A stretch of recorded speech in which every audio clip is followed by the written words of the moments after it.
Tonight, the high-stakes showdown here in Philadelphia between Vice President Kamala Harris and former President Donald Trump. Their first face-to-face meeting in this presidential election, their first face-to-face meeting ever. A historic race for president upended just weeks ago. President Biden withdrawing after his last debate. Donald Trump now up against a new opponent. The candidates separated by the smallest of margins, essentially tied in the polls nationally and in the key battlegrounds, including right here in Pennsylvania, all still very much in play. The ABC News presidential debate starts right now. This is an ABC News special. The most consequential moment of this campaign. Kamala Harris. Together, we will chart a new way forward. Donald Trump. We will soon be a great nation again. Face to face. Historic. The ABC News presidential debate. Here now, David Muir and Lindsay Davis. Good evening, I'm David Muir, and thank you for joining us for tonight's ABC News presidential debate. We want to welcome viewers watching on ABC and around the world tonight.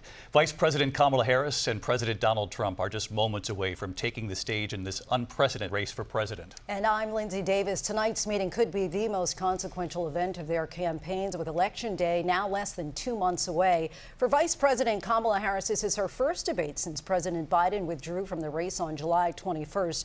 Of course, that decision followed his debate against President Donald Trump in June. Since then, this race has taken on an entirely new dynamic. And that brings us to the rules of tonight's debate. 90 minutes with 2 commercial breaks. No topics or questions have been shared with the campaigns.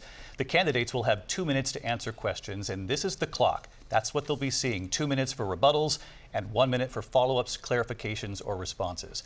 Their microphones will only be turned on when it's their turn to speak. No pre-written notes allowed. There is no audience here tonight in this hall at the National Constitution Center. This is an intimate setting for 2 candidates who have never met. President Trump won the coin toss. He chose to deliver the final closing statement of the evening. Vice President Harris selected the podium to the right. So let's now welcome the candidates to the stage. Vice President Kamala Harris and President Donald Trump.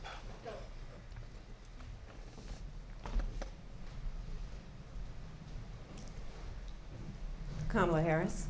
Let's have a good debate. Nice to see you. Have fun. Thank you. Welcome to you both. It's wonderful to have you. It's an honor to have you both here tonight. Good evening. We are looking forward to a spirited and thoughtful debate. So let's get started. I want to begin tonight with the issue that voters repeatedly say is their #1 issue, and that is the economy and the cost of living in this country. Vice President Harris, you and President Trump were elected 4 years ago, and your opponent on the stage here tonight often asks his supporters, are you better off than you were 4 years ago? When it comes to the economy, do you believe Americans are better off than they were 4 years ago? So I was raised as a middle-class kid, and I am actually the only person on this stage who has a plan that is about lifting up the middle class and working people of America. I believe in the ambition, the aspirations, the dreams of the American people. And that is why I imagine and have actually a plan to build what I call an opportunity economy. Because here's the thing. We know that we have a shortage of homes and housing, and the cost of housing is too expensive for far too many people. We know that young families need support to raise their children, and I intend on extending a tax cut for those families of $6,000, which is the largest child tax credit that we have given in a long time, so that those young families can afford to buy a crib, buy a car seat, buy clothes for their children. My passion, one of them, is small businesses. My mother raised my sister and me, but there was a woman who helped raise us. We call her our second mother. She was a small business owner. I love our small businesses. My plan is to give a $50,000 tax deduction to start up small businesses, knowing they are part of the backbone of America's economy. My opponent, on the other hand, his plan is to do what he has done before, which is to provide a tax cut for billionaires and big corporations, which will result in $5 trillion to America's deficit. My opponent has a plan that I call the Trump's sales tax, which would be a 20% tax on everyday goods that you rely on to get through the month. Economists have said that Trump sales tax would actually result for middle-class families in about $4,000 more a year because of his policies and his ideas about what should be the backs of middle-class people paying for tax cuts for billionaires. President Trump, I'll give you 2 minutes. First of all, I have no sales tax. That's an incorrect statement. She knows that. We're doing tariffs on other countries. Other countries are going to finally, after 75 years, pay us back for all that we've done for the world. And the tariff will be substantial in some cases. I took in billions and billions of dollars, as you know, from China. In fact, they never took the tariff off because there was so much money they can't. It would totally destroy everything that they've set out to do. They're taking in billions of dollars from China and other places. They've left the tariffs on. When I had tariffs, and yet I had no inflation. Look, we've had a terrible economy because inflation which is really known as a country buster. It breaks up countries. We have inflation like very few people have ever seen before, probably the worst in our nation's history. We were at 21%, but that's being generous because many things are 50, 60, 70, and 80% higher than they were just a few years ago. This has been a disaster for people, for the middle class, but for every class. On top of that, we have millions of people pouring into our country from prisons and jails, from mental institutions and insane asylums, and they're coming in and they're taking jobs that are occupied right now by African Americans and Hispanics, and also unions. Unions are going to be affected very soon. And you see what's happening. You see what's happening with towns throughout the United States. You look at Springfield, Ohio. You look at Aurora in Colorado. They are taking over the towns. They're taking over buildings. They're going in violently. These are the people that Xi and Biden led into our country, and they're destroying our country. They're dangerous. They're at the highest level of criminality. And we have to get them out. We have to get them out fast. I created one of the greatest economies in the history of our country. I'll do it again and even better. We are going to get to immigration and border security during this debate, but I would like to let Vice President Harris respond on the economy here. Well, I would love to. Let's talk about what Donald Trump left us. Donald Trump left us the worst unemployment since the Great Depression. Donald Trump left us the worst public health epidemic in a century. Donald Trump left us the worst attack on our democracy since the Civil War. And what we have done is clean up Donald Trump's mess. What we have done and what I intend to do is build on what we know are the aspirations and the hopes of the American people. But I'm going to tell you all in this debate tonight, you're going to hear from the same old tired playbook, a bunch of lies, grievances, and name-calling. What you're going to hear tonight is a detailed and dangerous plan called Project 2025 that the former president intends on implementing if he were elected again. I believe very strongly that the American people want a president who understands the importance of bringing us together, knowing we have so much more in common than what separates us, and I pledge to you to be a president for all Americans. President Trump will give you a minute here to respond. Number one, I have nothing to do, as you know, and as she knows better than anyone, I have nothing to do with Project 2025. That's out there. I haven't read it. I don't want to read it purposely. I'm not going to read it. This was a group of people that got together. They came up with some ideas, I guess some good, some bad, but it makes no difference. I have nothing to do. Everybody knows I'm an open book. Everybody knows what I'm going to do. Cut taxes very substantially and create a great economy like I did before. We had the greatest economy. We got hit with a pandemic, and the pandemic was not since 1917, where 100 million people died, has there been anything like it. We did a phenomenal job with the pandemic. We handed them over a country where the economy and where the stock market was higher than it was before the pandemic came in. Nobody's ever seen anything like it. We made ventilators for the entire world. We got gowns, we got masks, we did things that nobody thought possible. And people give me credit for rebuilding the military. They give me credit for a lot of things, but not enough credit for the great job we did with the pandemic. But the only jobs they got were bounce back jobs. These were jobs bounced back, and it bounced back and it went to their benefit. But I was the one that created them. They know it, and so does everybody else. Vice President Harris, I'll let you respond. So Donald Trump has no plan for you. And when you look at his economic plan, it's all about tax breaks for the richest people. I am offering what I describe as an opportunity economy, and the best economists in our country, if not the world, have reviewed our relative plans for the future of America. What Goldman Sachs has said is that Donald Trump's plan would make the economy worse, mine would strengthen the economy. What the Wharton School has said is Donald Trump's plan would actually explode the deficit. 16 Nobel laureates have described his economic plan as something that would increase inflation and by the middle of next year would invite a recession. You just have to look at where we are and where we stand on the issues. And I'd invite you to know that Donald Trump actually has no plan for you because he is more interested in defending himself than he is in looking out for you. That's just a soundbite. They gave her that to say.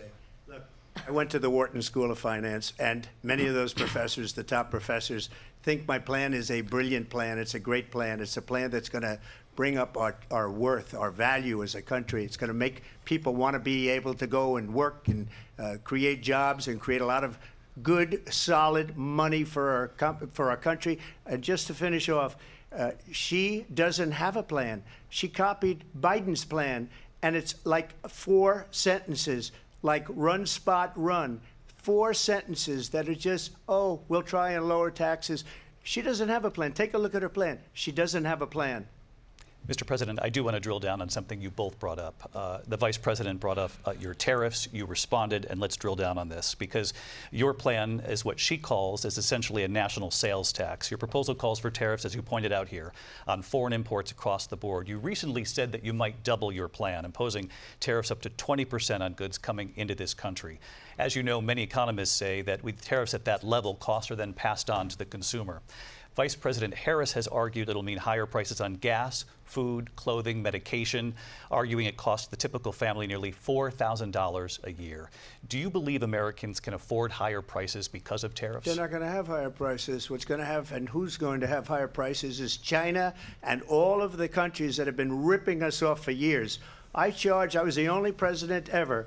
China was paying us hundreds of billions of dollars, and so were other countries. And, you know, if she doesn't like them, they should have gone out and they should have immediately cut the tariffs. But those tariffs are there 3.5 years now under their administration. We are going to take in billions of dollars, hundreds of billions of dollars.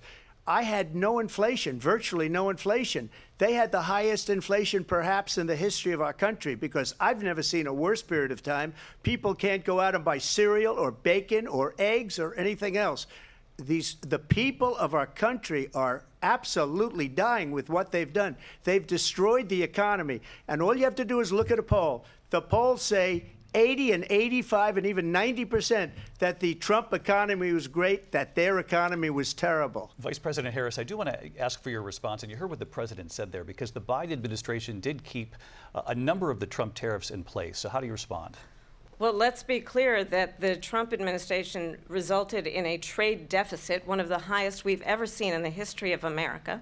He invited trade wars. You want to talk about his deal with China? What he ended up doing is under Donald Trump's presidency, he ended up selling American chips to China to help them improve and modernize their military, basically sold us out, when a policy about China should be in making sure the United States of America wins the competition for the 21st century, which means focusing on the details of what that requires, focusing on relationships with our allies, focusing on investing in American-based technology so that we win the race on AI, on quantum computing, focusing on what we need to do to support America's workforce so that we don't end up having on the short end of the stick in terms of workers' rights. But what Donald Trump did, let's talk about this, with COVID, is he actually thanked President Xi for what he did during COVID. Look at his tweet.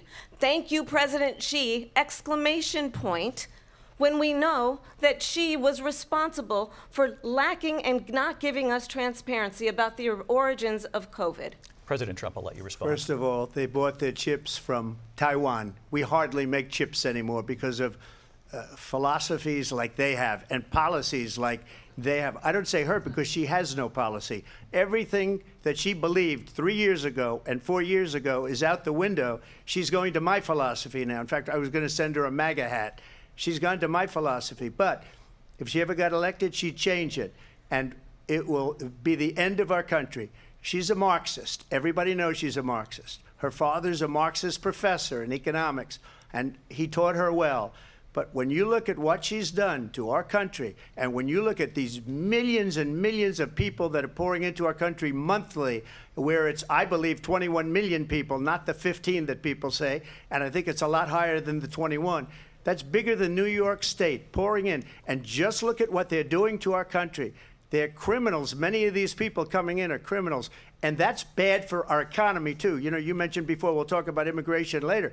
Well, bad immigration is the worst thing that can happen to our economy. They have, and she has, destroyed our country with policy that's insane. Almost policy that you'd say they have to hate our country. President Trump, thank you. Lindsay? I want to turn to the issue of abortion. President Trump, you've often touted that you were able to kill Roe v. Wade. Last year, you said that you were proud to be the most pro-life president in American history. Then last month, you said that your administration would be great for women and their reproductive rights. In your home state of Florida, you surprised many with regard to your 6-week abortion ban, because you initially had said that it was too short. And you said, quote, I'm going to be voting that we need more than 6 weeks. But then the very next day, you reversed course and said you would vote to support the 6-week ban. Vice President Harris says that women shouldn't trust you on the issue of abortion because you've changed your position so many times. Therefore, why should they trust you? Well, the reason I'm doing that vote is because the plan is, as you know, the vote is, they have abortion in the 9th month. They even have, and you can look at the governor of West Virginia, the previous governor of West Virginia, not the current governor, who's doing an excellent job, but the governor before, he said the baby will be born and we will decide what to do with the baby. In other words, we'll execute the baby. And that's why I did that, because that predominates, because they're radical. The Democrats are radical in that. And her vice presidential pick, which I think was a horrible pick, by the way, for our country, because he is really out of it. But her vice presidential pick says abortion in the 9th month is absolutely fine. He also says execution after birth. It's execution, no longer abortion, because the baby is born, is okay. And that's not okay with me, hence the vote. But what I did is something for 52 years. They've been trying to get Roe v. Wade into the states. And through the genius and heart and strength of 6 Supreme Court justices, we were able to do that. Now, I believe in the exceptions for rape, incest, and life of the mother. I believe strongly in it. Ronald Reagan did also. 85% of Republicans do. Exceptions. Very important.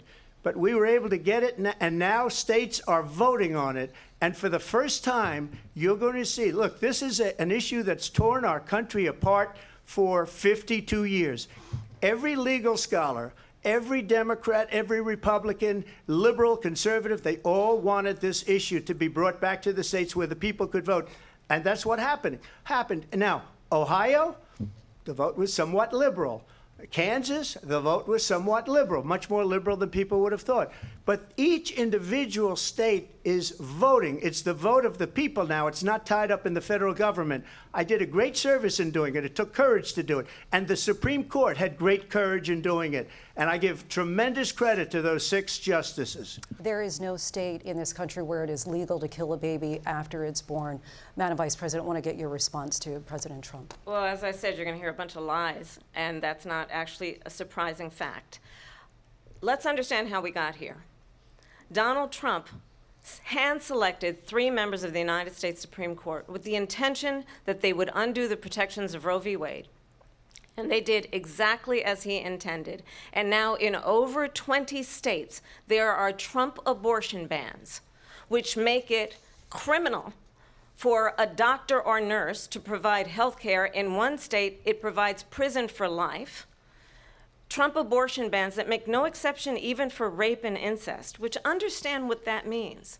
A survivor of a crime, a violation to their body, does not have the right to make a decision about what happens to their body next. That is immoral.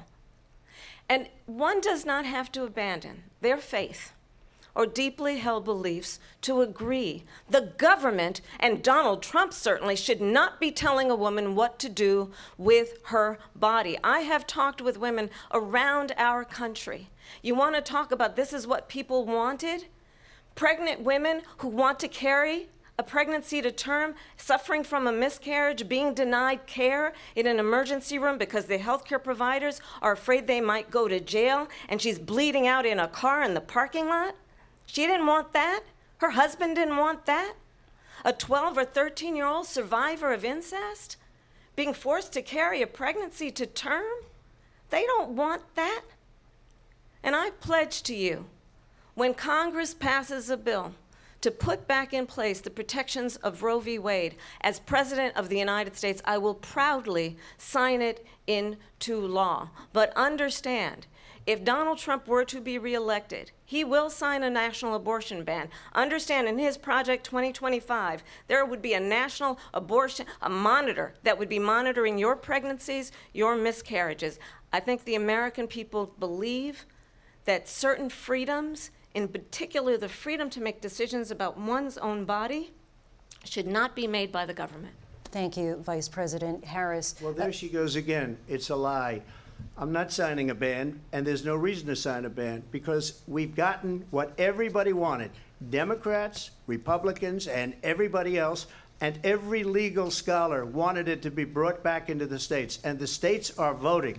And it may take a little time, but for 52 years, this issue has torn our country apart, and they've wanted it back in the states. And I did something that nobody thought was possible. The states are now voting. What she says is an absolute lie. And as far as the abortion ban, no, I'm not in favor of abortion ban, but it doesn't matter because this issue has now been taken over by the states. Would you veto a national abortion ban if it came to your Well, I won't desk? have to because, again, two things. Number one, she said she'll go back to Congress. She'll never get the vote. It's impossible for her to get the vote, especially now with the 50-50, and essentially 50-50 in both Senate and the House. She's not going to get the vote. She can't get the vote. She won't even come close to it. So it's just talk. You know what it reminds me of? When they said they're going to get student loans terminated, and it ended up being a total catastrophe. The student loans, and then I think probably her boss, if you call him a boss, he spends all his time on the beach. But look, her boss went out and said, we'll do it again. We'll do it a different way. And he went out, got rejected again by the Supreme Court. So all these students got taunted with this whole thing about this whole idea. And how unfair that would have been, part of the reason they lost, to the millions and millions of people that had to pay off their student loans. They didn't get it for free. But they were saying it's the same way that they talked about that they talk about abortion. But if I could just get a yes or no, because your running mate, J.D. Vance, has said that you would veto it if it did come to your desk. Well, I didn't discuss it with J.D. In all fairness, J.D., and I don't mind if he has a certain view, but I think he was speaking for me, but I really didn't. Look, we don't have to discuss it because she'd never be able to get it, just like she couldn't get student loans. They couldn't get student loans. They didn't even come close to getting student loans. They taunted young people and a lot of other people that had loans. They can never get this approved. So it doesn't matter what she says about going to Congress. Well, wonderful. Let's go to Congress, do it. But the fact is that for years they wanted to get it out of Congress and out of the federal government, and we did something that everybody said couldn't be done. And now you have a vote of the people on abortion. Vice President Harris, I want to give you your time to respond, but I do want to ask, would you support any restrictions on a woman's right to an abortion? I absolutely support reinstating the protections of Roe v. Wade. And as you rightly mentioned, nowhere in America is a woman carrying a pregnancy to term and asking for an abortion. That is not happening. It's insulting to the women of America. And understand what has been happening under Donald Trump's abortion bans. Couples who pray and dream of having a family are being denied IVF treatments. What is happening in our country? Working people, working women, who are working 1 or 2 jobs, who can barely afford childcare as it is, have to travel to another state to get on a plane sitting next to strangers to go and get the health care she needs. Barely can afford to do it, and what you are putting her through is unconscionable. And the people of America have not, the majority of Americans believe in a woman's right to make decisions about her own body. And that is why in every state where this issue has been on the ballot, in red and blue states both, the people of America have voted for freedom. Vice President Harris, Excuse me, I thank have you. to respond. Another lie. It's another lie. I have been a leader on IVF, which is fertilization. The IVF, I have been a leader. In fact, when they got a very negative decision on IVF from the Alabama courts, I saw the people of Alabama and the legislature 2 days later voted it in. I've been a leader on it. They know that, and everybody else knows it. I have been a leader on fertilization, IVF. And the other thing, you should ask, will she allow abortion in the 8th month, 9th month, 7th month? Come on. Okay, would you do that? Why don't you ask her that question? Why don't you That's answer the the problem. question? Would you because veto? under Roe v. Answer Wade, the question, would you veto? you could do abortions in the 7th month, the 8th month, the 9th That's month, not true. and probably after birth. Just look at the governor, former governor of Virginia. The governor of Virginia said we put the baby aside and then we determine what we want to do with the baby. President Trump, thank you. We're going to turn now to immigration and border security. We know it's an issue that's important to Republicans, Democrats, voters across the board in this country. Vice President Harris, you were tasked by President Biden with getting to the root causes of migration from Central America. We know that illegal border crossings reached a record high in the Biden administration. This past June, President Biden imposed tough new asylum restrictions. We know the numbers since then have dropped significantly. But my question to you tonight is, why did the administration wait until 6 months before the election to act? And would you have done anything differently from President Biden on this?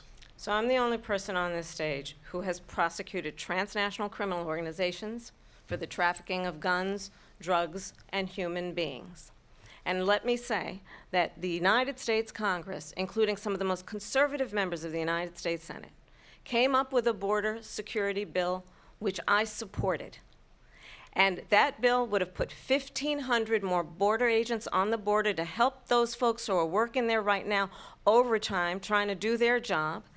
It would have allowed us to stem the flow of fentanyl coming into the United States. I know there are so many families watching tonight who have been personally affected by the surge of fentanyl in our country. That bill would have put more resources to allow us to prosecute transnational criminal organizations for trafficking in guns, drugs, and human beings. But you know what happened to that bill? Donald Trump got on the phone, called up some folks in Congress, and said, kill the bill. And you know why? Because he'd prefer to run on a problem instead of fixing a problem. And understand, this comes at a time where the people of our country actually need a leader who engages in solutions, who actually addresses the problems at hand. But what we have in the former president is someone who would prefer to run on a problem instead of fixing a problem. And I'll tell you something, he's going to talk about immigration a lot tonight, even when it's not the subject that is being raised. And I'm going to actually do something really unusual, and I'm going to invite you to attend one of Donald Trump's rallies, because it's a really interesting thing to watch. You will see during the course of his rallies, he talks about fictional characters like Hannibal Lecter. He will talk about windmills cause cancer. And what you will also notice is that people start leaving his rallies early out of exhaustion and boredom. And I will tell you, the one thing you will not hear him talk about is you. You will not hear him talk about your needs, your dreams, and your desires. And I'll tell you, I believe you deserve a president who actually puts you first, and I pledge to you that I will. Vice President Harris, thank you. President Trump, on that point, I want to get your response. Well, I would like to respond. Let me just ask, though, why did you try to kill that bill, and successfully so? That would have put thousands of additional agents and officers on the border. First, let me respond as to the Please. rallies.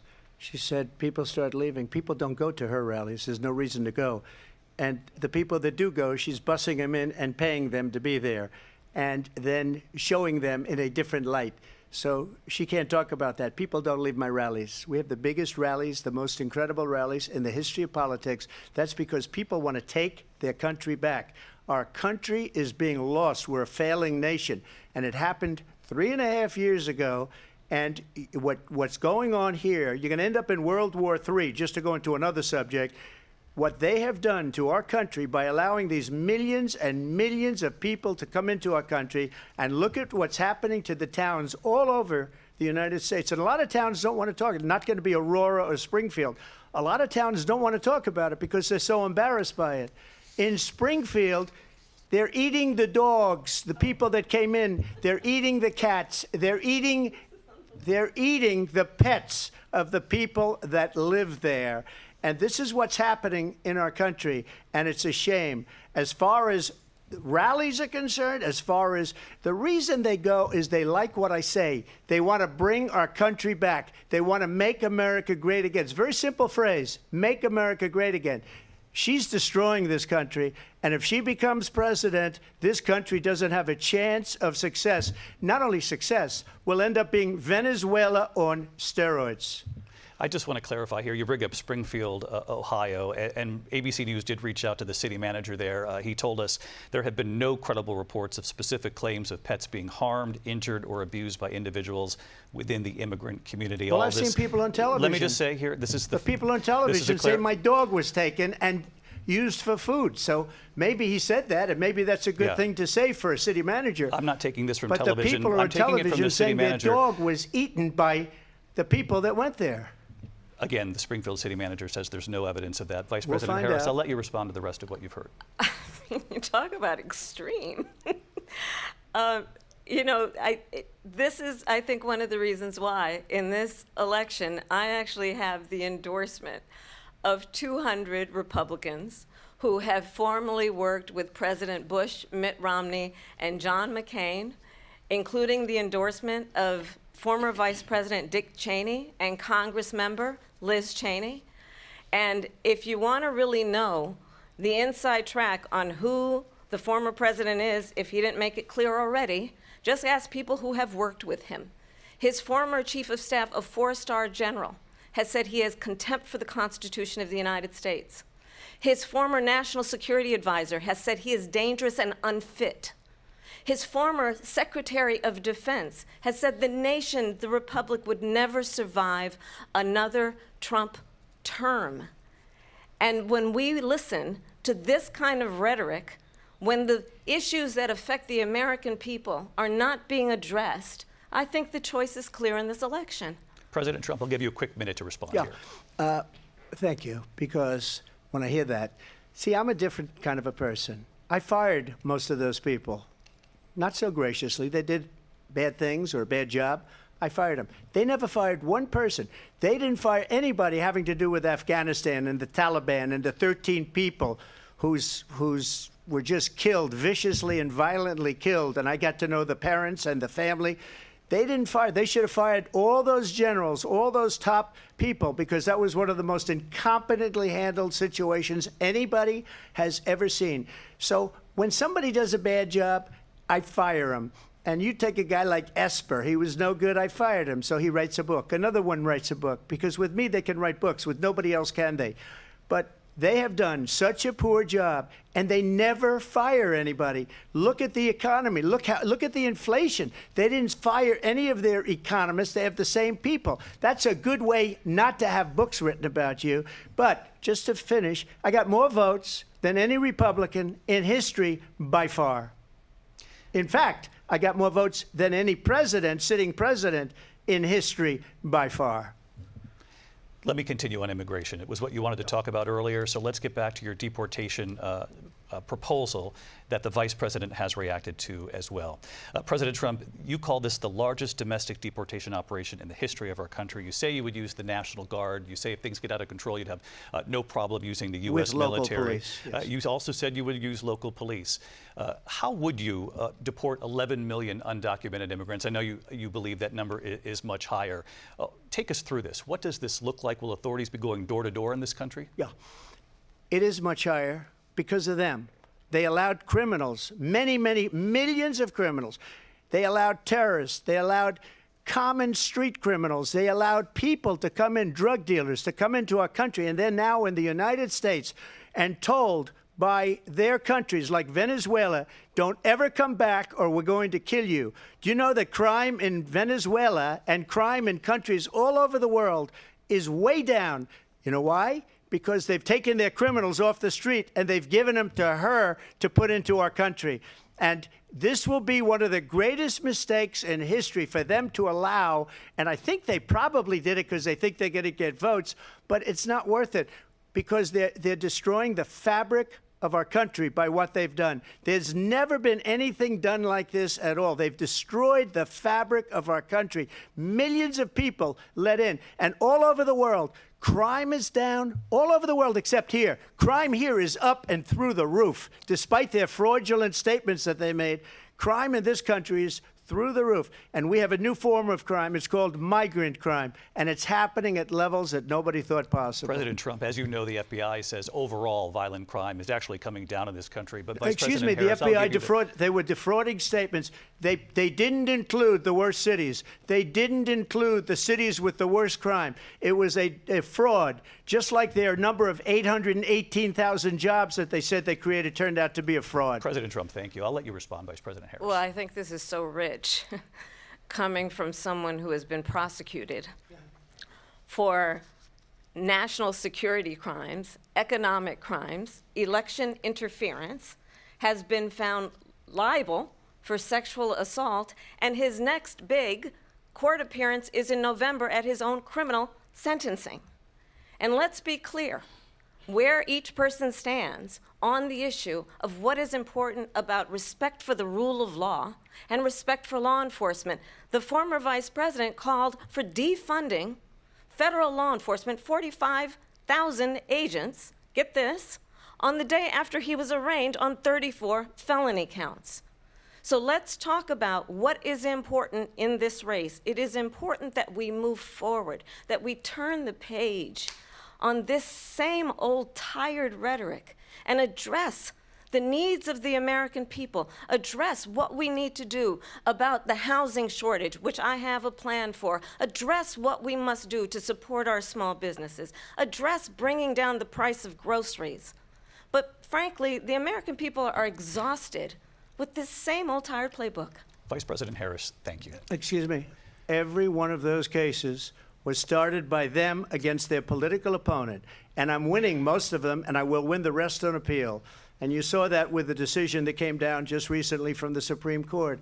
I'm winning most of them. But those are cases, it's called weaponization. Never happened in this country. They weaponized the Justice Department. Every one of those cases was involved with the DOJ, from Atlanta and Fani Willis to the Attorney General of New York and the DA in New York. Every one of those cases. And then they say, oh, he's a criminal. They're the ones that made them go after me. By the way, Joe Biden was found essentially guilty on the documents case. And what happened in my documents case? They said, oh, that's the toughest of them all. A complete and total victory. 2 months ago, it was thrown out. It's weaponization, and they used it, and it's never happened in this country. They used it to try and win an election. They're fake cases. President Trump, thank you. A really quick response here, Vice President Harris, on this notion of weaponization of the Justice Department. Well, let's talk about extreme and understand the context in which this election in 2024 is taking place.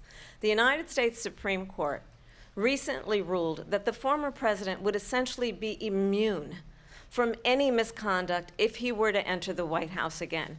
Understand, this is someone who has openly said he would terminate, I'm quoting, terminate the Constitution of the United States, that he would weaponize the Department of Justice against his political enemies. Someone who has openly expressed disdain for members of our military. Understand what it would mean if Donald Trump were back in the White House with no guardrails, because certainly we know now the court won't stop him. We know J.D. Vance is not going to stop him. It's up to the American people Vice President to stop Harris, him. Thank you. Lindsay? Vice President Harris, in your last run for president. This is the one that weaponized, not me. She weaponized. I probably took a bullet to the head because of the things that they say about me. They talk about democracy. I'm a threat to democracy. They're the threat to democracy with a fake Russia investigation We do have a lot that went nowhere. We have a lot to get to. Lindsay? Vice President Harris, in your last run for president, you said you wanted to ban fracking. Now you don't. You wanted mandatory government buyback programs for assault weapons. Now your campaign says you don't. You supported decriminalizing border crossings. Now you're taking a harder line. I know you say that your values have not changed. So then why have so many of your policy positions changed? So my values have not changed, and I'm going to discuss every one of the, at least every point that you've made. But in particular, let's talk about fracking, because we're here in Pennsylvania. I made that very clear in 2020. I will not ban fracking.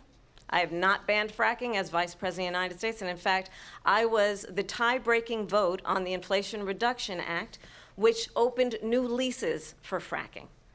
My position is that we have got to invest in diverse sources of energy so we reduce our reliance on foreign oil. We have had the largest increase in domestic oil production in history because of an approach that recognizes that we cannot over-rely on foreign oil. As it relates to my values, let me tell you, I grew up a middle-class kid raised by a hardworking mother who worked and saved and was able to buy our first home when I was a teenager. The values I bring to the importance of home ownership, knowing not everybody got handed $400 million on a silver platter and then filed bankruptcy 6 times, is a value that I bring to my work to say we are going to work with the private sector and home builders to increase 3 million homes, increase by 3 million homes by the end of my first term. My work that is related to having a friend when I was in high school who was sexually assaulted by her stepfather. And my focus then on protecting women and children from violent crime is based on a value that is deeply grounded in the importance of standing up for those who are most vulnerable. My work that is about protecting Social Security and Medicare is based on long-standing work that I have done, protecting seniors from scams. My values have not changed. And what is important is that there is a president who actually brings values and a perspective that is about lifting people up and not beating people down and name-calling. The true measure of the leader is the leader who actually understands the strength is not in beating people down, it's in lifting people up. I intend to be that president. President Trump, your Well, response? first of all, I wasn't given $400 million. I wish I was. My father was a Brooklyn builder, Brooklyn, Queens, and a great father, and I learned a lot from him. But I was given a fraction of that, a tiny fraction, and I built it into many, many billions of dollars, many, many billions. And when people see it, they are even surprised. So we don't have to talk about that. Fracking, she's been against it for 12 years. Defund the police, she's been against that forever. She gave all that stuff up very wrongly, very horribly, and everybody's laughing at it, okay? They're all laughing at it. She gave up at least 12 and probably 14 or 15 different policies. Like, she was big on defund the police. In Minnesota, she went out, wait a minute, I'm talking now, if you don't mind, please. Does that sound familiar? She went out in Minnesota and wanted to let criminals that killed people, that burned down Minneapolis, she went out and raised money to get them out of jail. She did things that nobody would ever think of. Now she wants to do transgender operations on illegal aliens that are in prison. This is a radical left liberal that would do this. She wants to confiscate your guns, and she will never allow fracking in Pennsylvania. If she won the election, fracking in Pennsylvania will end on day one. Just to finish, one thing so important in my opinion. So I got the oil business going like nobody has ever done before. When they took over, they got rid of it, started getting rid of it, and the prices were going up the roof. They immediately let these guys go to where they were. I would have been 5 times, 4 times, 5 times higher, because you're talking about 3.5 years ago. They got it up to where I was because they had no choice, because the prices of energy were quadrupling and doubling. You saw what happened to gasoline.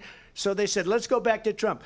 But if she won the election, the day after that election, they'll go back to destroying our country, and oil will be dead, fossil fuel will be dead, we'll go back to windmills, and we'll go back to solar, where they need a whole desert to get some energy to come out of it. You ever see a solar plant? By the way, I'm a big fan of solar, but they take 400, 500 acres of desert President soil. Trump, we have a These lot are of not good issues things that we for the have to get to. environment that We're she out of time. understands. Thank you. Lindsay, thank you. We have an election in just 56 days. And I want to talk about the peaceful transfer of power, which, of course, we all know is a cornerstone of our democracy, and the role of a president in a moment of crisis. Mr. President, on January 6th, you told your supporters to march to the Capitol. You said you would be right there with them.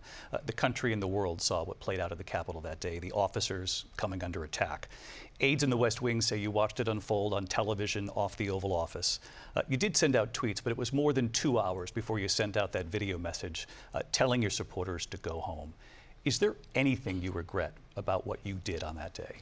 you just said a thing that isn't covered. Peacefully and patriotically, I said during my speech, not later on.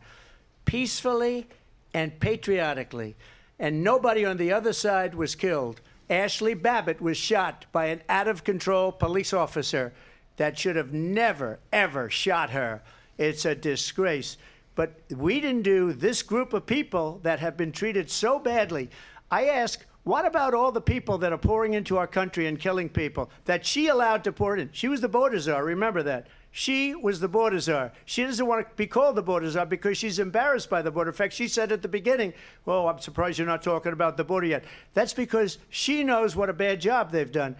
What about those people? When are they going to be prosecuted? When are these people from countries all over the world, not just South America, they're coming in from all over the world, David, all over the world, and crime rates are down all over the world because of it. But let me just when ask are those, David, when are those people going to be prosecuted? When are the people that burned down Minneapolis going to be prosecuted? Or in Seattle, they went into Seattle, they took over a big percentage of the city of Seattle. When are those people going to be prosecuted? But let me just ask You might ask her that question. You were the president. You were watching it unfold on television. It's a very simple question as we move forward toward another election. Is there anything you regret about what you did on that day? Yes or no? I had nothing to do with that other than they asked me to make a speech. I showed up for a speech. I said, I think it's going to be big. I went to Nancy Pelosi and the mayor of Washington, D.C., and the mayor put it back in writing, as you know. I said, you know, this is going to be a very big rally or whatever you want to call it. And again, it wasn't done by me. It was done by others. I said, I'd like to give you 10,000 National Guard or soldiers. They rejected me. Nancy Pelosi rejected me. It was just 2 weeks ago. Her daughter has a tape of her saying she is fully responsible for what happened. They want to get rid of that tape. It would have never happened if Nancy Pelosi and the mayor of Washington did their jobs.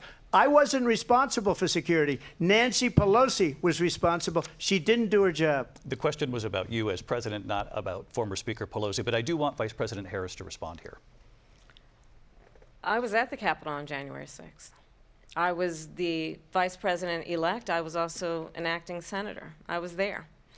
And on that day, the President of the United States incited a violent mob to attack our nation's capital, to desecrate our nation's capital. On that day, 140 law enforcement officers were injured, and some died. And understand, the former president has been indicted and impeached for exactly that reason. But this is not an isolated situation. Let's remember Charlottesville, where there was a mob of people carrying tiki torches, spewing anti-Semitic hate. And what did the president then at the time say? There were fine people on each side. Let's remember that when it came to the Proud Boys, a militia, the president said, the former president said, stand back and stand by. So for everyone watching who remembers what January 6th was, I say, we don't have to go back. Let's not go back. We're not going back. It's time to turn the page. And if that was a bridge too far for you, well, there is a place in our campaign for you to stand for country, to stand for our democracy, to stand for rule of law, and to end the chaos, and to end the approach that is about attacking the foundations of our democracy because you don't like the outcome. And be clear on that point. Donald Trump, the candidate, has said in this election there will be a bloodbath if this and the outcome of this election is not to his liking. Let's turn the page on this. Let's not go back.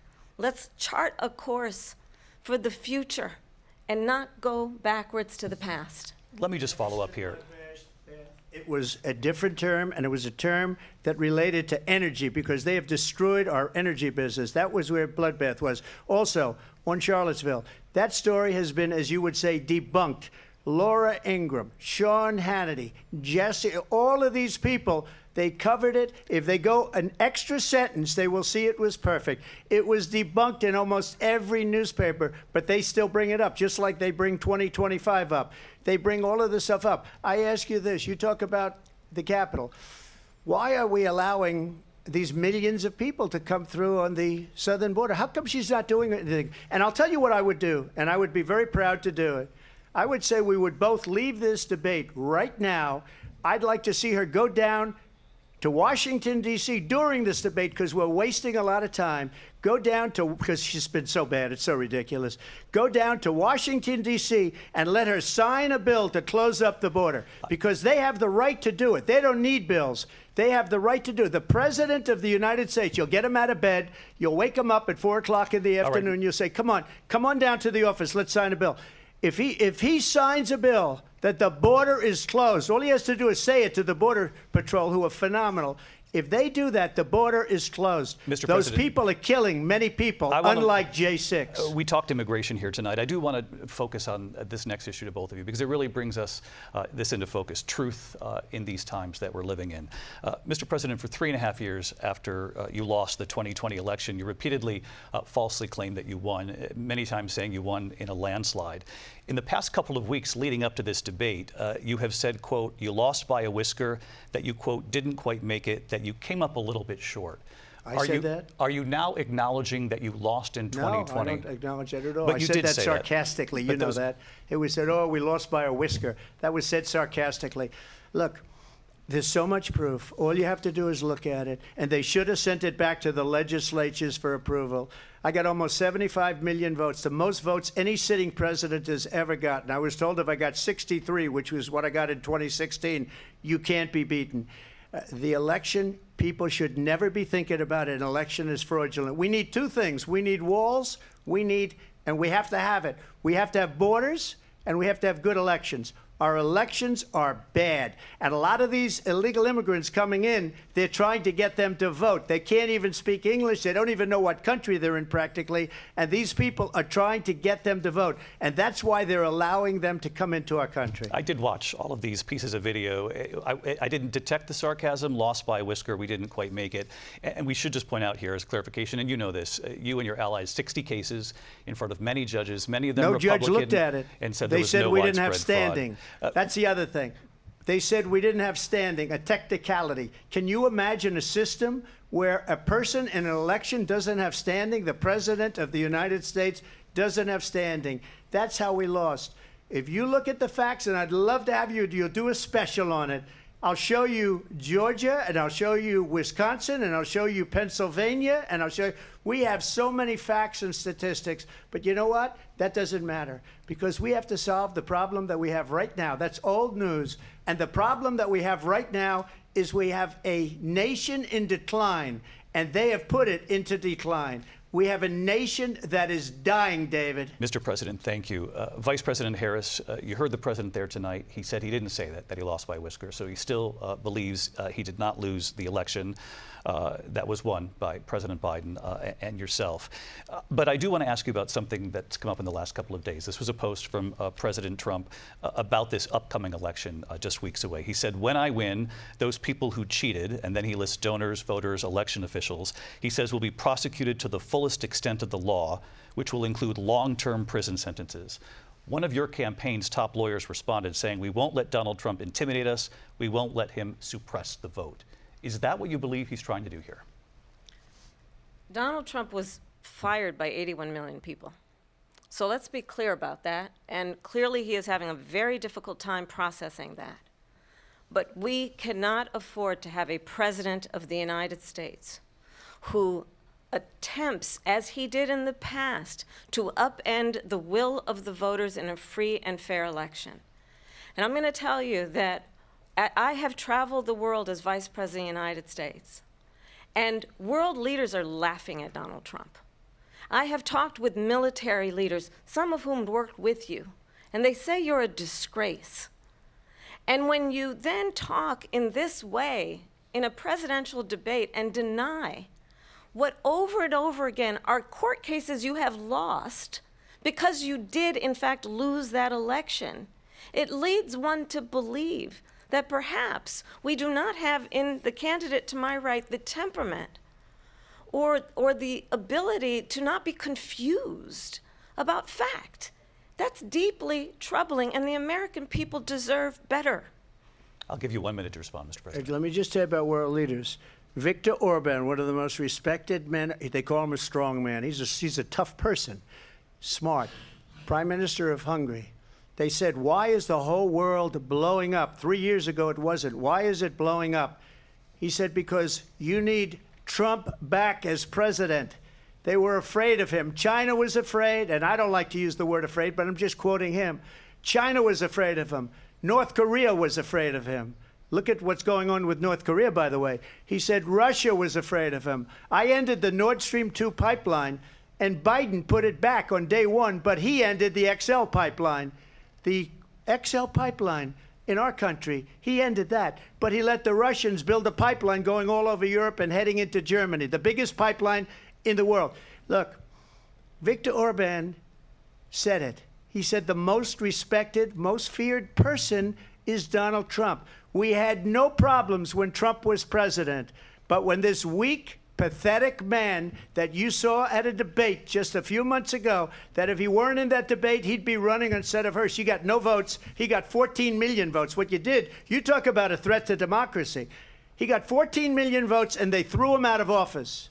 And you know what? I'll give you a little secret. He hates her. He can't stand her. But he got 14 million votes. They threw him out. She got 0 votes. And when she ran, she was the first one to leave because she failed.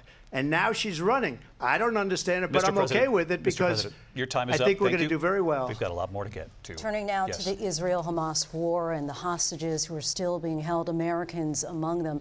Vice President Harris, in December, you said, quote, Israel has a right to defend itself, but you added, quote, it matters how, saying international humanitarian law must be respected. Israel must do more to protect innocent civilians. You said that 9 months ago. Now an estimated 40,000 Palestinians are dead. Nearly 100 hostages remain. Just last week, Prime Minister Benjamin Netanyahu said there's not a deal in the making. President Biden has not been able to break through the stalemate. How would you do it? Well, let's understand how we got here. On October 7, Hamas, a terrorist organization, slaughtered 1,200 Israelis. Many of them young people who were simply attending a concert. Women were horribly raped. And so absolutely, I said then, I say now, Israel has a right to defend itself. We would. And how it does so matters. Because it is also true, far too many innocent Palestinians have been killed. Children, mothers. What we know is that this war must end.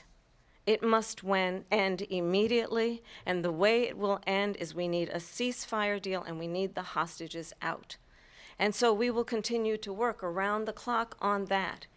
Work around the clock, also understanding that we must chart a course for a two-state solution. And in that solution, there must be security for the Israeli people and Israel, and in equal measure for the Palestinians. But the one thing I will assure you always, I will always give Israel the ability to defend itself, in particular as it relates to Iran and any threat that Iran and its proxies pose to Israel. But we must have a two-state solution where we can rebuild Gaza, where the Palestinians have security, self-determination, and the dignity they so rightly deserve. President Trump, how would you negotiate with Netanyahu and also Hamas in order to get the hostages out and prevent the killing of more innocent civilians in Gaza? If I were president, it would have never started. If I were president, Russia would have never, ever, I know Putin very well, he would have never, and there was no threat of it either, by the way, for 4 years, have gone into Ukraine and killed millions of people when you add it up, far worse than people understand what's going on over there. But when she mentions about Israel, all of a sudden, she hates Israel. She wouldn't even meet with Netanyahu when he went to Congress to make a very important speech. She refused to be there because she was at a sorority party of hers. She wanted to go to the sorority party. She hates Israel. if she's president, I believe that Israel will not exist within 2 years from now. And I've been pretty good at predictions, and I hope I'm wrong about that one. She hates Israel. At the same time, in her own way, she hates the Arab population because the whole place is going to get blown up. Arabs, Jewish people, Israel will be gone. It would have never happened. Iran was broke under Donald Trump. Now Iran has $300 billion because they took off all the sanctions that I had. Iran had no money for Hamas or Hezbollah or any of the 28 different spheres of terror. And they are spheres of terror, horrible terror. They had no money. It was a big story, and you know it. You covered it very well, actually. They had no money for terror. They were broke. Now they're a rich nation. And now what they're doing is they're spreading that money around. Look at what's happening with the Houthis and Yemen. Look at what's going on in the Middle East. This would have never happened. I will get that settled and fast, and I'll get the war with Ukraine and Russia ended. If I'm president-elect, I'll get it done before even becoming president. Vice President Harris, he says you hate Israel. That's absolutely not true. I have my entire career and life supported Israel and the Israeli people. He knows that. He's trying to, again, divide and distract from the reality, which is it is very well known that Donald Trump is weak and wrong on national security and foreign policy. It is well known that he admires dictators, wants to be a dictator on day one, according to himself. It is well known that he said of Putin that he can do whatever the hell he wants and go into Ukraine. It is well known that he said when Russia went into Ukraine, it was brilliant. It is well known he exchanged love letters with Kim Jong-un.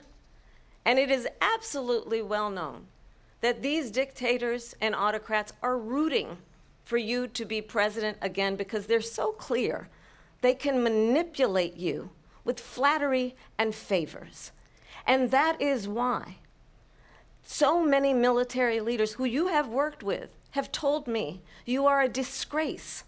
That is why we understand that we have to have a president who is not consistently weak and wrong on Vice national President security, Harris. including the importance of upholding and respecting in highest regard our military. Vice President Harris, thank you. They're the ones, and she's the one that caused it, that's weak on national security by allowing every nation last month for the year, 168 different countries sending people into our country. Their crime rates are way down. Putin endorsed her last week, said, I hope she wins. And I think he meant it, because what he's gotten away with is absolutely incredible. It wouldn't have happened with me. The leaders of other countries think that they're weak and incompetent, and they are. They're grossly incompetent. And I just ask one question. Why does Biden go in and kill the Keystone Pipeline and approve the single biggest deal that Russia's ever made, Nord Stream 2, the biggest pipeline anywhere in the world going to Germany and all over Europe? Because they're weak and they're ineffective. And Biden, by the way, President gets paid Trump, a lot of money. Thank you. We have a lot of issues to get to. We'll be right back with much more of this historic ABC News presidential debate from the National Constitution Center right here in Philadelphia. Back in a moment.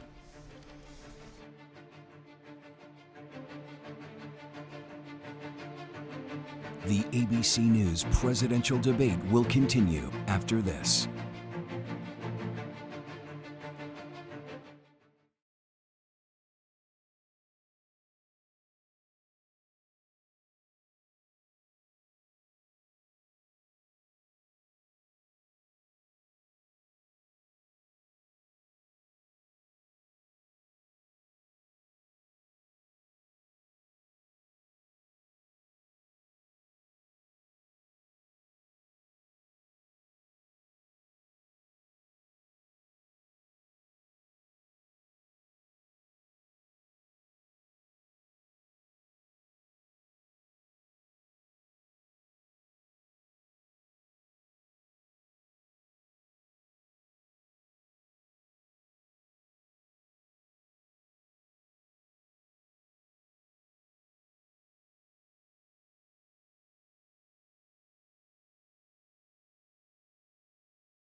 Live from the National Constitution Center in Philadelphia, Pennsylvania.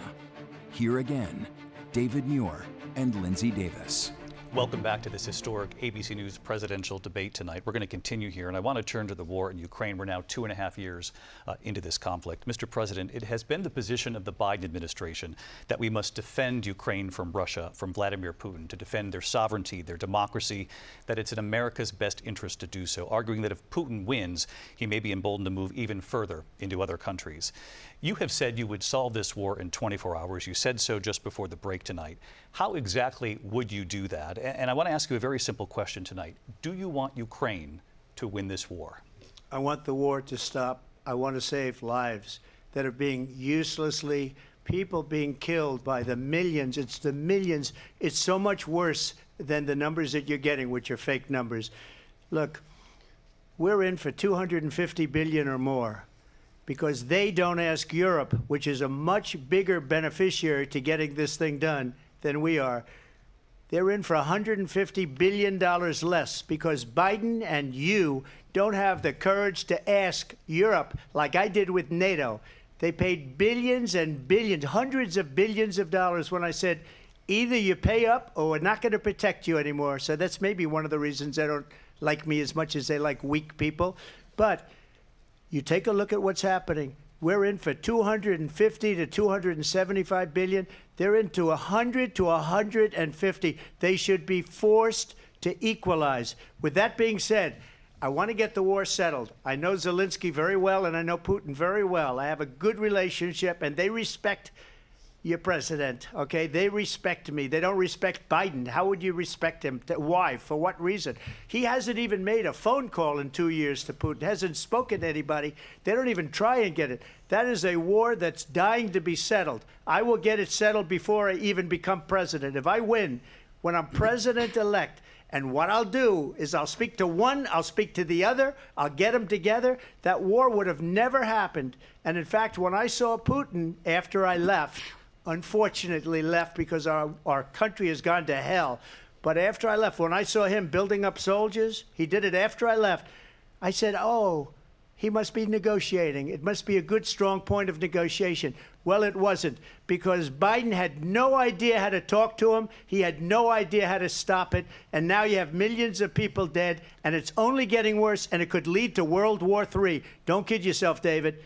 We're playing with World War III, and we have a president that we don't even know if he's... Where is our president? We don't even know if he's a president. And just to clarify they here... threw him out of a campaign like a dog. We don't even know.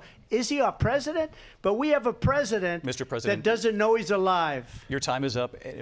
Just to clarify in the question, do you believe it's in the U.S. best interest for Ukraine to win this war, yes or no? I think it's the U.S. best interest to get this war finished and just get it done. All right. Negotiate a deal, because we have to stop all of these human lives from being destroyed. I want to take this to Vice President Harris. I want to get your thoughts on support for Ukraine in this moment, but also, as Commander-in-Chief, if elected, how would you deal with Vladimir Putin, and would it be any different from what we're seeing from President Biden? Well, first of all, it's important to remind the former president, you're not running against Joe Biden, you're running against me. I believe the reason that Donald Trump says that this war would be over within 24 hours is because he would just give it up. And that's not who we are as Americans. Let's understand what happened here. I actually met with Zelensky a few days before Russia invaded, tried through force to change territorial boundaries, to defy one of the most important international rules and norms, which is the importance of sovereignty and territorial integrity. And I met with President Zelensky. I shared with him American intelligence about how he could defend himself. Days later, I went to NATO's eastern flank, to Poland and Romania. And through the work that I and others did, we brought 50 countries together to support Ukraine in its righteous defense. And because of our support, because of the air defense, the ammunition, the artillery, the javelins, the Abrams tanks that we have provided, Ukraine stands as an independent and free country. If Donald Trump were president, Putin would be sitting in Kyiv right now. And understand what that would mean, because Putin's agenda is not just about Ukraine. Understand why the European allies and our NATO allies are so thankful that you are no longer president and that we understand the importance of the greatest military alliance the world has ever known, which is NATO, and what we have done to preserve the ability of Zelensky and the Ukrainians to fight for their independence. Otherwise, Putin would be sitting in Kyiv with his eyes on the rest of Europe, starting with Poland. And why don't you tell the 800,000 Polish Americans right here in Pennsylvania how quickly you would give up for the sake of favor and what you think is a friendship with what is known to be a dictator who would eat you for lunch. Vice President Harris, thank you. We've heard from both of you on Ukraine tonight. Afghanistan came up in the last hour. I wanted her to respond to something you said earlier, and please, I'll give you a minute here. Putin would be sitting in Moscow, and he wouldn't have lost 300,000 men and women, but he would have been sitting in Moscow. Quiet, please. He would have been sitting in Moscow, much happier than he is right now. But eventually, you know, he's got a thing that other people don't have. He's got nuclear weapons. They don't ever talk about that. He's got nuclear weapons. Nobody ever thinks about that. And eventually, maybe he'll use them, and maybe he hasn't been that threatening, but he does have that. Something we don't even like to talk about. Nobody likes to talk about it. But just so you understand, they sent her to negotiate peace before this war started. 3 days later, he went in and he started the war because everything they said was weak and stupid. They said the wrong things. That war should have never started. She was the emissary. They sent her in to negotiate with Zelensky and Putin, and she did. And the war started 3 days later. And that's the kind of talent we have with her. She's worse than Biden. In my opinion, I think he's the worst president in the history of our country. She goes down as the worst vice president in the history of our country. But let me tell you something. She is a horrible negotiator. They sent her in to negotiate. As soon as they left, Putin did the invasion. President Trump, thank you. You did bring up something. You said she went to negotiate with Vladimir Putin. Vice President Harris, have you ever met Vladimir Putin? Can you clarify tonight? Yet again, I said it at the beginning of this debate, you're going to hear a bunch of lies coming from this fellow. And that is another one. When I went to meet with President Zelensky, I've now met with him over 5 times. The reality is it has been about standing as America always should, as a leader upholding international rules and norms, as a leader who shows strength, understanding that the alliances we have around the world are dependent on our ability to look out for our friends and not favor our enemies because you adore strongmen instead of caring about democracy. And that is very much what is at stake here. The President of the United States is commander-in-chief. And the American people have a right to rely on a president who understands the significance of America's role and responsibility in terms of ensuring that there is stability and ensuring we stand up for our principles and not sell them for the benefit of personal flattery. We've talked about Ukraine and Vladimir Putin. I do want to talk about Afghanistan. It came up in the first hour of this debate. I want to move on to Afghanistan. Stoltenberg said Trump did the most amazing thing I've ever seen. He got these countries, the 28 countries at the time, to pay up. He said, I've never seen. He's the head of NATO. He said, I've never seen. For years, we were paying almost all of NATO. We were being ripped off by European nations, both on trade and on NATO. I got them to pay up by saying one of the statements you made before, if you don't pay, we're not going to protect you. President Otherwise, Trump. we would have never gotten it. He said it was one of the most incredible jobs that he's ever seen done. Thank you. I want to turn to Afghanistan. It came up in the first hour of the debate, and we witnessed a poignant moment today on Capitol Hill, honoring the soldiers who died in the chaotic withdrawal from Afghanistan. I do want to ask the Vice President, do you believe you bear any responsibility in the way that withdrawal played out? Well, I will tell you, I agreed with President Biden's decision to pull out of Afghanistan. 4 presidents said they would, and Joe Biden did. And as a result, America's taxpayers are not paying the $300 million a day we were paying for that endless war. And as of today, there is not one member of the United States military who is in active duty in a combat zone in any war zone around the world, the first time this century. But let's understand how we got to where we are. Donald Trump, when he was president, negotiated one of the weakest deals you can imagine. He calls himself a deal maker. Even his national security advisor said it was a weak, terrible deal. And here's how it went down. He bypassed the Afghan government. He negotiated directly with a terrorist organization called the Taliban.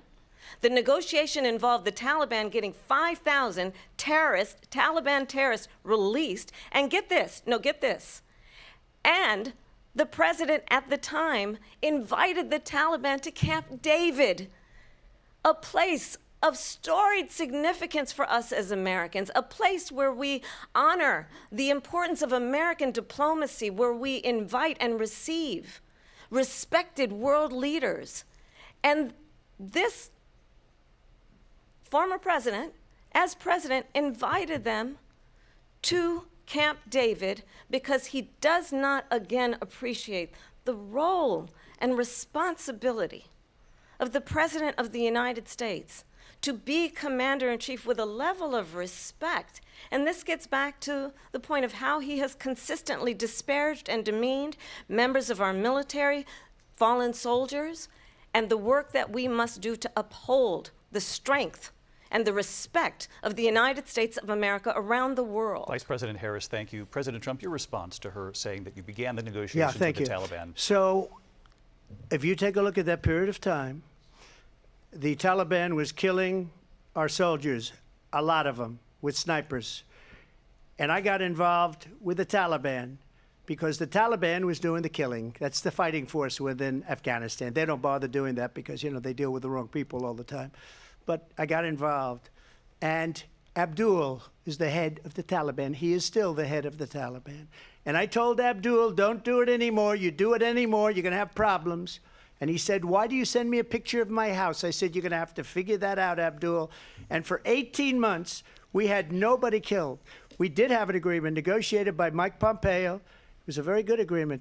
The reason it was good, it was we were getting out. We would have been out faster than them, but we wouldn't have lost the soldiers. We wouldn't have left many Americans behind, and we wouldn't have left $85 billion worth of brand new, beautiful military equipment behind. And just to finish, they blew it.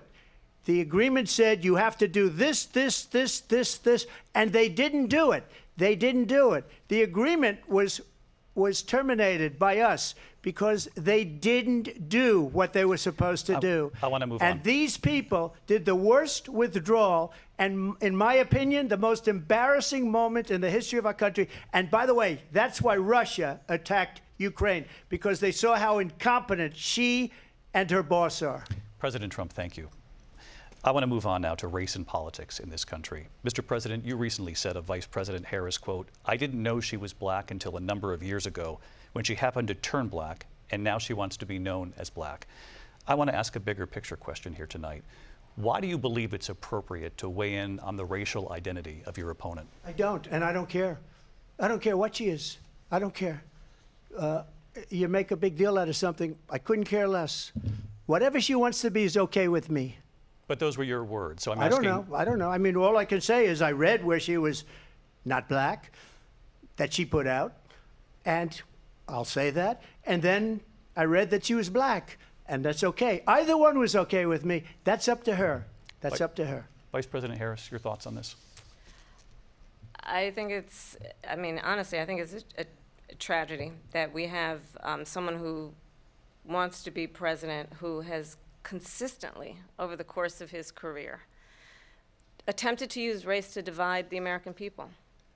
You know, I do believe that the vast majority of us know that we have so much more in common than what separates us, and we don't want this kind of approach that is just constantly trying to divide us, and especially by race. And let's remember how Donald Trump started. He was land, he owned buildings, and he was investigated because he refused to rent property to black families. Let's remember, this is the same individual who took out a full-page ad in the New York Times calling for the execution of 5 young black and Latino boys who were innocent, the Central Park 5.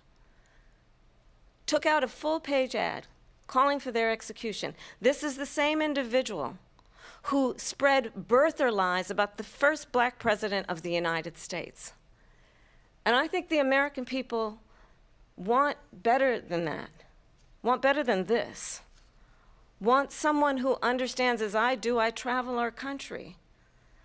We see in each other a friend. We see in each other a neighbor. We don't want a leader who is constantly trying to have Americans point their fingers at each other. I meet with people all the time who tell me, can we please just have discourse about how we're going to invest in the aspirations and the ambitions and the dreams of the American people?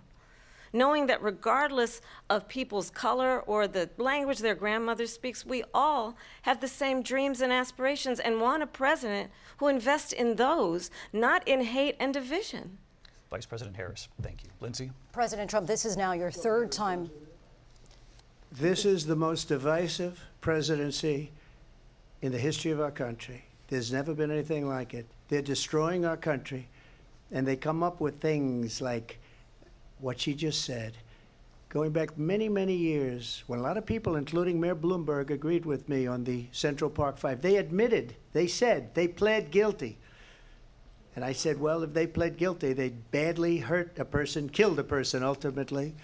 And if they pled guilty, then they pled, we're not guilty. But this is a person that has to stretch back years, 40, 50 years ago, because there's nothing now. I built one of the greatest economies in the history of the world, and I'm going to build it again. It's going to be bigger, better, and stronger. But they're destroying our economy. They have no idea what a good economy is. Their oil policies, every single policy. And remember this, she is Biden. You know, she's trying to get away from Biden. I don't know the gentleman, she says. She is Biden. The worst inflation we've ever had, a horrible economy because inflation has made it so bad, and she can't get away with that. Thank you. Your time is up, Lindsay. I want to respond to that, though. I want to just respond briefly. Clearly, I am not Joe Biden, and I am certainly not Donald Trump. And what I do offer is a new generation of leadership for our country. One who believes in what is possible, one who brings a sense of optimism about what we can do instead of always disparaging the American people. I believe in what we can do to strengthen our small businesses, which is why I have a plan. Let's talk about our plans and let's compare the plans. I have a plan to give startup businesses $50,000 tax deduction, to pursue their ambitions, their innovation, their ideas, their hard work. I have a plan, $6,000 for young families for the first year of your child's life, to help you in that most critical stage of your child's development. I have a plan that is about allowing people to be able to pursue what has been fleeting in terms of the American dream by offering a help with down payment of $25,000 down payment assistance for first-time home buyers. That's the kind of conversation, I believe, David, that people really want tonight, as opposed to a conversation that is constantly about belittling and name-calling. Let's turn the page Vice President and move Harris, forward. thank you. Let's turn to policy. President Let's turn Trump, back we to have policy. to move on. President Trump, Let's turn to policy, She please. has a plan to defund the police. She has a plan to confiscate everybody's gun. President Trump, she we has do a have to plan move on to not other allow issues. fracking in Pennsylvania or anywhere else. Okay. Thank you, That's Mr. what her President. plan is until just recently. I just need Lindsay, to go ahead. respond President because Trump, the President former Trump. president has said No, I'm something sorry. twice that I need to no, respond to. I'm sorry. I We're just going need to move on, respond Vice one President time Harris. to what he President has said Trump, this multiple is times. now your Yes. third time running for president. You have long vowed to repeal and replace the Affordable Care Act, also known as Obamacare. You have failed to accomplish that. You now say you're going to keep Obamacare, quote, unless we can do something much better. Last month, you said, quote, we're working on it. So tonight, 9 years after you first started running, do you have a plan, and can you tell us what it is? Obamacare was lousy health care, always was. It's not very good today. And what I said, that if we come up with something, and we are working on things, we're going to do it and we're going to replace it. But remember this, I inherited Obamacare because Democrats wouldn't change it. They wouldn't vote for it. They were unanimous. They wouldn't vote to change it. If they would have done that, we would have had a much better plan than Obamacare. But the Democrats came up, they wouldn't vote for it. I had a choice to make when I was president. Do I save it and make it as good as it can be, never going to be great, or do I let it rot? And I felt I had an obligation, even though politically it would have been good to just let it rot and let it go away. I decided, and I told my people, the top people, and they're very good people. I have a lot of good people in that administration. We read about the bad ones. We had some real bad ones, too, and so do they. They have really bad ones. The difference is they don't get rid of them. But let me just explain. I had a choice to make. Do I save it and make it as good as it can be, or do I let it rot? And I saved it. I did the right thing. But it's still never going to be great, and it's too expensive for people. And what we will do is we're looking at different plans. If we can come up with a plan that's going to cost our people, our population, less money and be better health care than Obamacare, then I would absolutely do it. But until then, I'd run it as good as it can be run. So just a yes or no, you still do not have a plan? I have concepts of a plan. I'm not president right now. But if we come up with something, I would only change it if we come up with something that's better and less expensive. And there are concepts and options we have to do that. And you'll be hearing about it in the not-too-distant future. Vice President Harris, in 2017, you supported Bernie Sanders' proposal to do away with private insurance and create a government-run healthcare system. 2 years later, you proposed a plan that included a private insurance option. What is your plan today? Well, first of all, I absolutely support, and over the last 4 years as vice president, private health care options. But what we need to do is maintain and grow the Affordable Care Act. But I'll get to that, Lindsay. I just need to respond to a previous point that the former president has made. I've made very clear my position on fracking. And then this business about taking everyone's guns away. Tim Walz and I are both gun owners. We're not taking anybody's guns away. So stop with the continuous lying about this stuff. As it relates to the Affordable Care Act, understand, just look at the history to know where people stand. When Donald Trump was president, 60 times he tried to get rid of the Affordable Care Act. 60 times. I was a senator at the time when I will never forget the early morning hours when it was up for a vote in the United States Senate. And the late, great John McCain, who you have disparaged as being, you don't like him, you said, at the time because he got caught. He was an American hero. The late, great John McCain, I will never forget that night, walked onto the Senate floor and said, no, you don't. No, you don't. No, you don't get rid of the Affordable Care Act. You have no plan.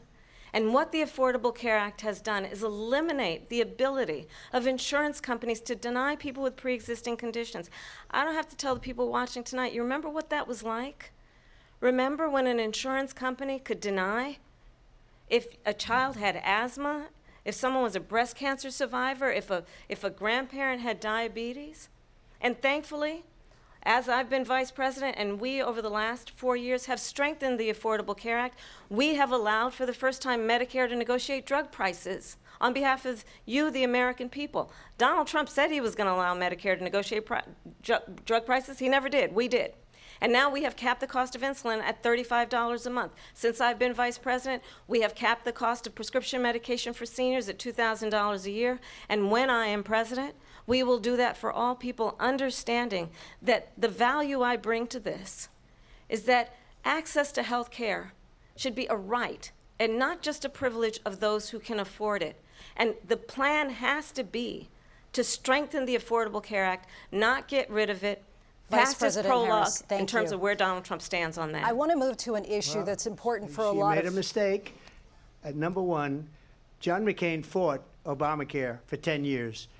But it wasn't only him. It were all of the Democrats that kept it going. And you know what? We can do much better than Obamacare, much less money. But she won't improve private insurance for people, private medical insurance.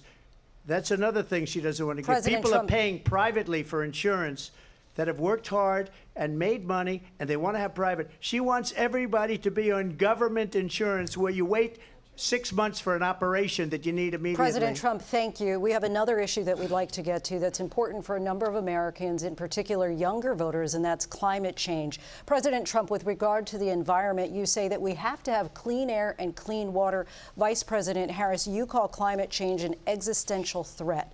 The question to you both tonight is, what would you do to fight climate change? And Vice President Harris, we'll start with you. 1 minute for you each. Well, the former president had said that climate change is a hoax. And what we know is that it is very real. You ask anyone who lives in a state who has experienced these extreme weather occurrences, who now is either being denied home insurance or it's being jacked up. You ask anybody who has been the victim of what that means in terms of losing their home, having nowhere to go. We know that we can actually deal with this issue. The young people of America care deeply about this issue. And I am proud that as vice president over the last 4 years, we have invested $1 trillion in a clean energy economy, while we have also increased domestic gas production to historic levels. We have created over 800,000 new manufacturing jobs while I have been vice president. We have invested in clean energy to the point that we are opening up factories around the world. Donald Trump said he was going to create manufacturing jobs. He lost manufacturing jobs.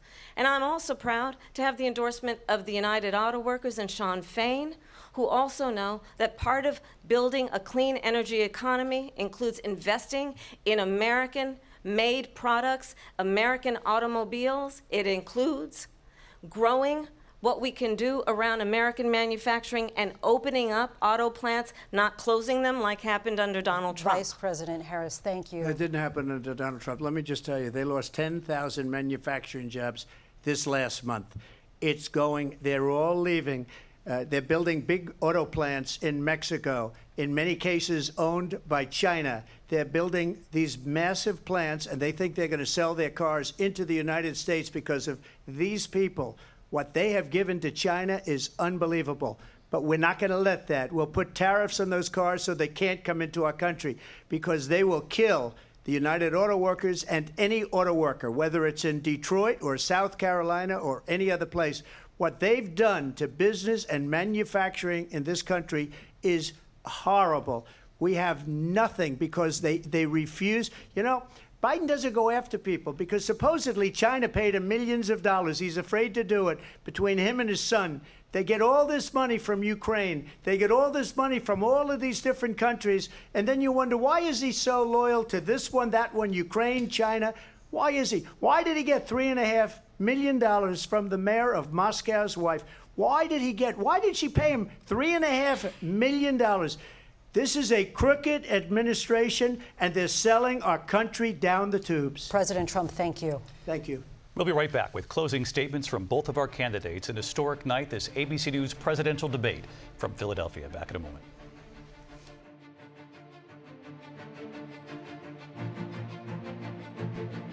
The ABC News presidential debate will continue after this.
live from the National Constitution Center in Philadelphia, Pennsylvania.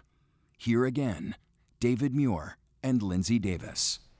Welcome back tonight. The time has come for closing statements, and Vice President Harris, we begin with you. So I think you've heard tonight two very different visions for our country. One that is focused on the future, and the other that is focused on the past, and an attempt to take us backward. But we're not going back.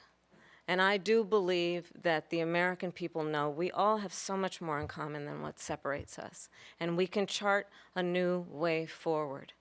And a vision of that includes having a plan, understanding the aspirations, the dreams, the hopes, the ambition of the American people, which is why I intend to create an opportunity economy, investing in small businesses, in new families, in what we can do around protecting seniors, what we can do that is about giving hardworking folks a break and bringing down the cost of living.